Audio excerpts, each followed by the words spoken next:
This is the saddest story in our politics right now. Forget about Biden, forget about Trump, forget about war, forget about disease, forget about...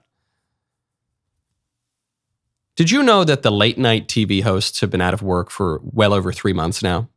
Probably you didn't. If you did, it's because I mentioned it once a couple of weeks ago, which was the first time that I realized it.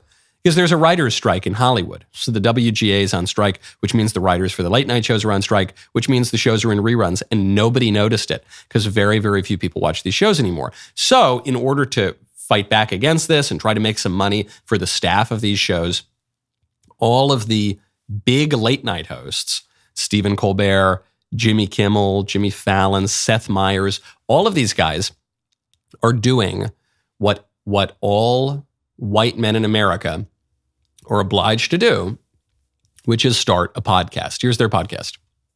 One more time, Jimmy. Yeah. Hi, I'm Jimmy Fallon. I'm Stephen Colbert. I'm Jimmy Kimmel. I thought when you said Jimmy, you meant me, Jimmy, but you meant Jimmy. I always mean you. But when you say Seth Meyers, who do you mean?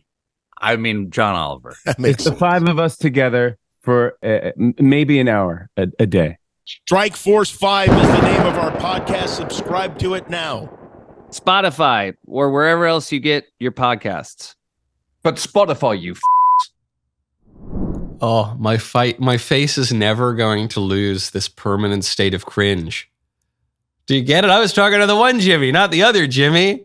And then they all try to get their little line in there. And then John Oliver, who I forgot was even in the podcast, he just does the John Oliver routine, which is he says something not funny, but then he says the F word afterward. So that's supposed to pass for comedy. And this was a revelation to me. And it's a revelation because when I was a kid, Johnny Carson, Jay Leno, David Letterman, these were huge stars. These guys hosted initially it was just one late night show. Then it was, 2, then 3, then 4 late night shows. But still, these were huge, huge shows that commanded a huge audience. And now all of these guys, the hosts of the supposed big late night shows, these are franchises that go back decades in network television. They have the same job that I do. We have the exact same job now. We just have podcasts.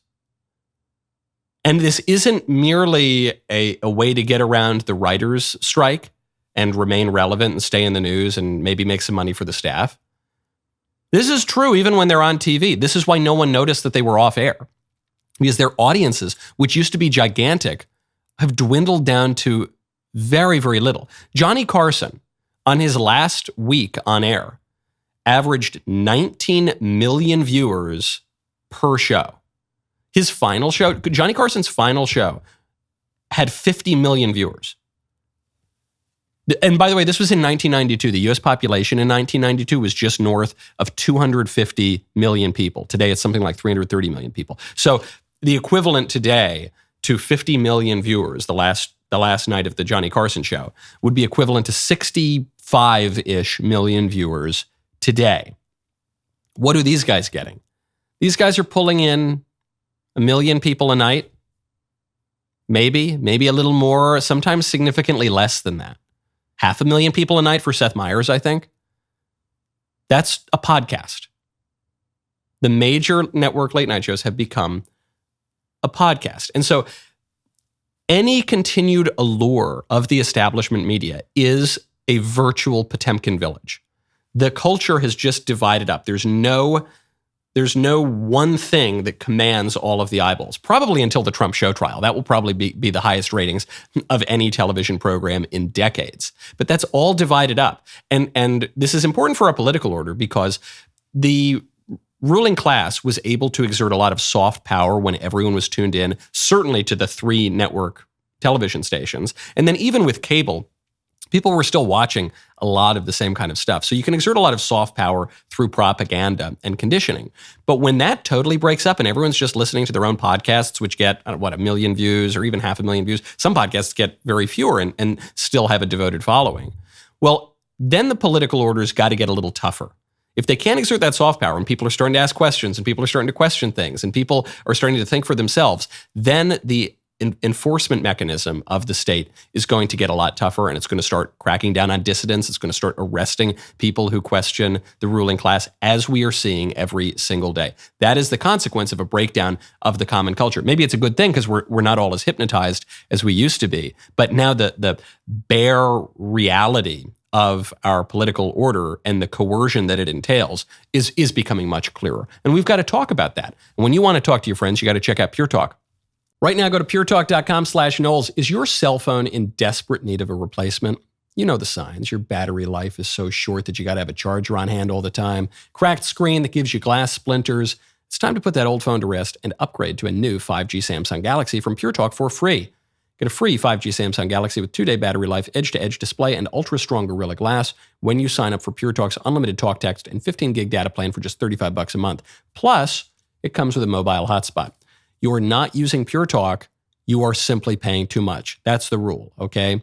Get all the data that you could ever need for half the price of the big carriers on America's most dependable 5G network. Not a similarly dependable network, the most dependable 5G network. Go to puretalk.com/Knowles, Knowles, for your free super durable 5G Samsung Galaxy when you switch to Pure Talk. puretalk.com/Knowles. Make the switch to my cell phone company that I use, Pure Talk, the official wireless partner of the Daily Wire. Hi, Michael. It's Kyle C. here. First, I wanted to say that I really appreciate your straightforward and honest assessment of the state of the GOP race so far. I personally think you do the best out of any commentators in giving analysis of the race. So, my question is related to it, and specifically about how the Democrats are clearly interested in bringing back COVID lockdowns and rules back into society. In my opinion, one of the biggest problems for Ron DeSantis' campaign is that arguably his biggest strength in comparison to Trump is the handling of COVID, but people have basically forgotten about it or don't really care to talk about COVID anymore. So with this renewed interest from Democrats bringing back the COVID craziness, do you think the spotlight on this will help the DeSantis campaign at all, enough to bridge the massive lead that Trump holds right now, or do you think it will have little to no boost for him? I'd really appreciate your thoughts. Thank you very much. Yes, I think this is DeSantis' best shot. Right now, the Democrats are testing out whether or not we have the stomach for COVID insanity again. So they're doing it one school, one company, and one industry. Okay, now maybe it's two schools, and they're just testing it to see if we'll go along with it, and people probably will because it was politically very effective for the Democrats. So DeSantis' best shot certainly is to remind people that he was very strong during COVID. I'm not convinced this will, even that would bring him across the finish line, because DeSantis will continue to govern well on COVID and Trump will not have any responsibility. He'll just be on the campaign trail and he can say whatever he wants and come out strongly against the COVID lockdowns, and it'll sound just as good. You know, in the same way that Vivek Ramaswamy has never held public office, but he says things that are very appealing, and he's had a successful career in private enterprise. So when he says things, he gets just as much credit, if not more credit, than governors or senators who have been in the government arena on those issues. That would be my guess.